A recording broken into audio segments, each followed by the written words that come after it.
Subscribe to our YouTube channel and press the bell icon to get the latest updates. In conversation with me, I have the Additional Health Secretary of Bhopal, Mr. Suleiman. Sir, welcome to the print. I will start off by asking you the first question. You were given charge of Bhopal as the Additional Health Secretary very recently on the 15th of this month. So, what led to this change in posting? Where were you working before, and what brought you here to this department? Well, I joined in this department on 7th April to be precise.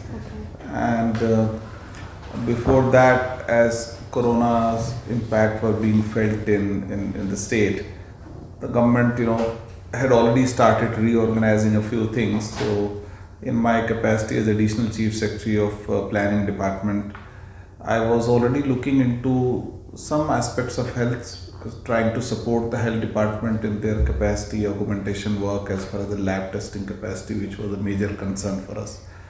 So I was, in a way, for last week or so before that, was working with them. Unfortunately, the health secretary at that point of time tested positive and had to be quarantined and hospitalized.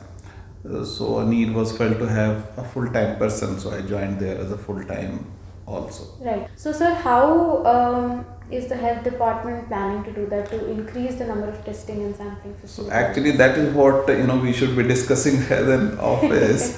So we started with a disadvantage.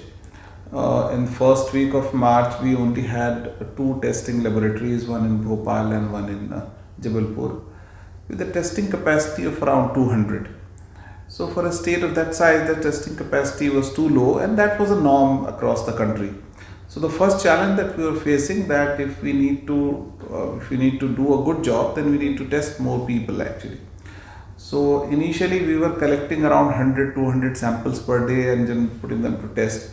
We realized that we need to go up to at least 2000 sample testing capacity per day, and even that will not be enough as we go into the system. So in a month's time, now we have reached a stage in which we can test 2000 samples per day. Though right now, if you ask me, I still have a pendency of 5000 samples that I have collected but couldn't test so far. So I'm taking help from Government of India, trying to push those samples to laboratories across the country where there is space. Like tomorrow, I plan to send some samples right up to Odisha to get them tested. So though I have ramped up from 200 to 2000, still I believe I need to go up to at least 4000. And our work is on. By the end of the month, we should be comfortably testing and we will not need to send sample outside.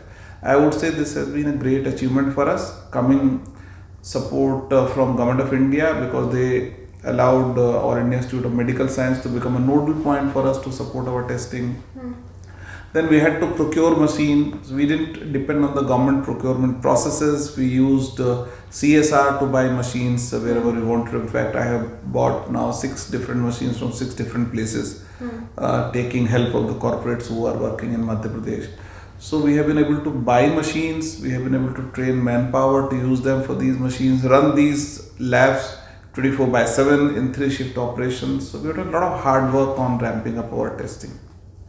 Sir, I think Angana will have a better question with regards to testing since she's a health reporter. So, sir, what was the problem? Why was the capacity so low? Is it because you didn't have enough RT-PCR machines, or what did you do to it? As I said, the testing for this particular disease was low not only in Madhya Pradesh, across the country. In fact, if I remember, in January, there was only one testing lab that was in Pune. So, and there were no availability to procure machines also.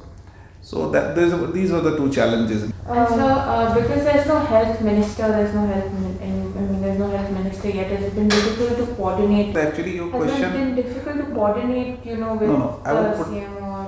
I would put it this way that, please don't mind it, but this is not a fact. It's not factually correct statement to say. So as I understand the government, I have a health minister. It's just that the chief minister is my health minister. So there is no difference as far as I am concerned. I am still reporting to a minister who happened to be a chief minister. I don't think there is a coordination issue of any kind.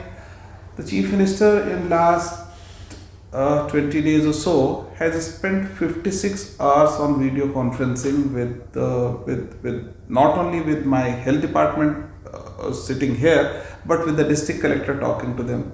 Every day, 2 hours, he is on video conferencing talking to collectors and CMHOs and health department officials. Chief Secretary would have taken another about 30 separate video conferencing. In fact, every single day, 9:30, the Chief Secretary is video conferencing in which we discuss the coordination issues with the department. I am not talking of what I have done, that is absolutely different issue. But as far as the coordination with the different departments is concerned, there is an extremely effective institutional mechanism. The morning meeting of the Chief Secretary, in which all departments are working, all departments are there, and the review by the Chief Minister in the afternoon.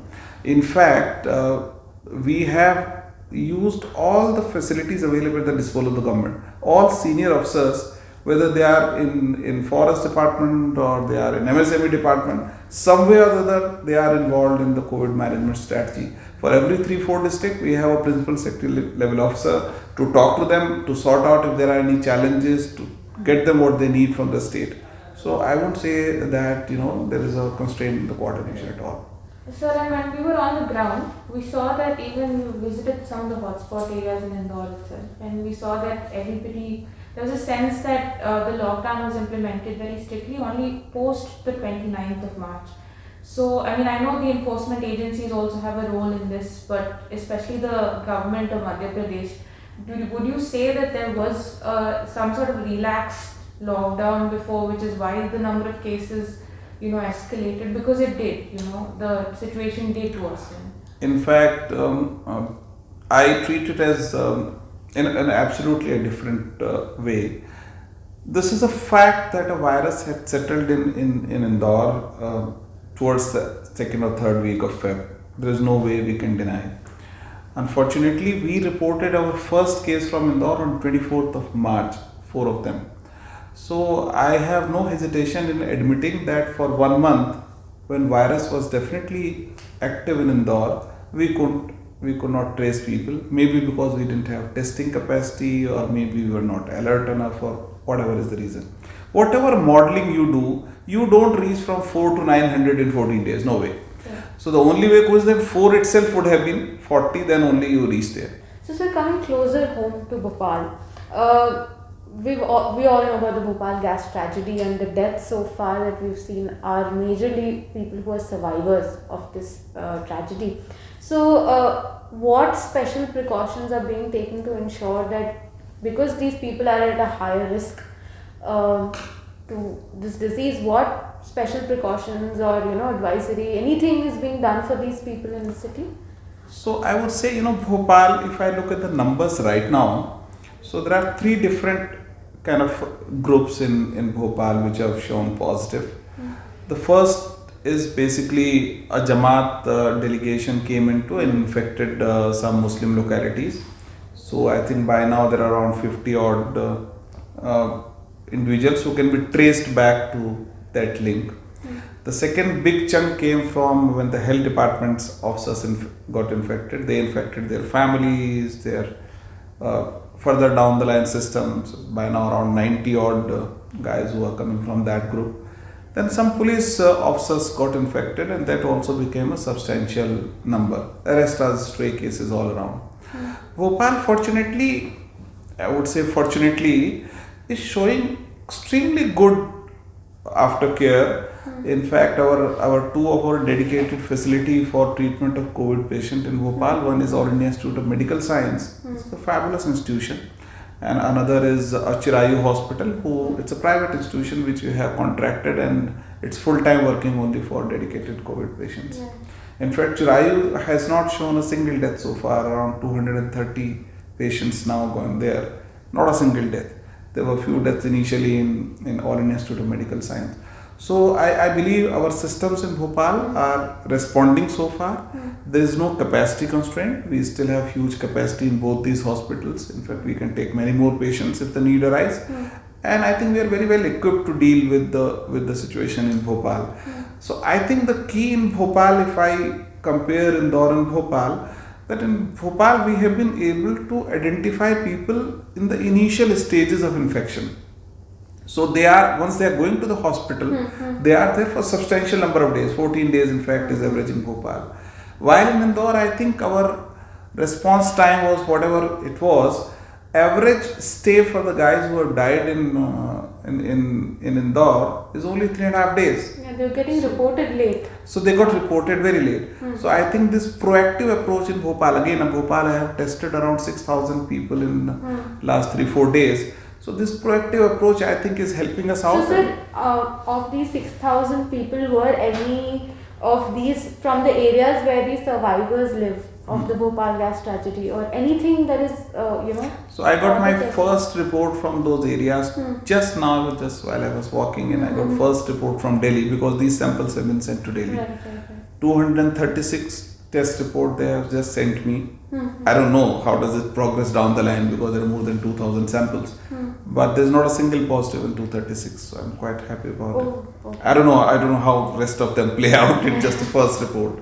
Right. So there are many more samples there. So, sir, the health officials here fell sick and there's contact tracing happening for that. So, what is the procedure? How is it being done? Because in Indore, they still don't know the source. And Manish Singh, the district collector, in an interview said that there are direct flights, direct international flights, and we can attribute this to that. What about in Bhopal? So in Bhopal, the sourcing was, it's like in health department, we could zero down on the individual who tested first. And Who was? he is a doctor, he was assigned to Indore actually. He went to Indore, spent some time, came back and then came here. So one could actually trace that how many people he has met in last week's time. So in the next stage we tested all of them, got a few more. Then again had to do the contract about these guys have met. So that's how the process basically takes off. Every person who comes, it's like Dr. Vijay Kumar who became first known name in Bhopal. So when he tested positive, I called him up and said that, can you note down how many people he met? He sent me such a detailed list of the people that he has met in his own handwriting. So we could got to all of them. Fortunately, in contact tracing in Bhopal, we could test everybody who has been named. We could test everybody because the source became known. In Indore, this is a challenge because the spread was too fast and too many people. So even the contact tracing, has its own limitation. You can trace a contact of a few guys, but if the number is in hundreds, it becomes a challenge. So that was the additional health secretary telling us about how the testing facilities in the state are being amped up and how they're preparing to test and sample at least 2,000 samples a day. With Angna Chakrabarti, this is Sonia Agrawal for the Print.